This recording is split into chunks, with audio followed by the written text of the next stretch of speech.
May karapatan po ba kami na maglagay ng gate sa harapan ng aming bahay? Pathwalk po ito dahil marami pong mga tao ang mga dumadaan kapag mga alanganing oras simula alas 12 ng hating gabi hanggang 5 a.m. po. Ito po ay ipinagbabawal ng barangay na maglagay po ng gate for security purposes.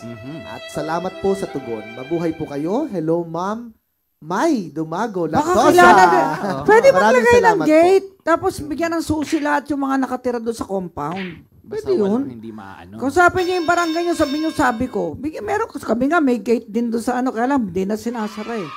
Pero may gwardiya doon sa main gate. Ganun lang yun. Ay, for security risk din, di ba? Kasi maraming akat bahay ngayon. Dami. Di ba? Kawawa naman yung mga mabibiktima kung buti kung nanakawan ka lang. Eh kung sasaktan pa at mumulestahin pa yung mga kababaihan doon. Lagyan natin ng proteksyon. Alam ko naman ang mga barangay officials natin, kahala lang. Eh gusto rin ng seguridad sa kanilang barangay. Kausapin niyo po yung barangay chairman. At tawagan niyo po ako pagka hindi kayo pinakinggan.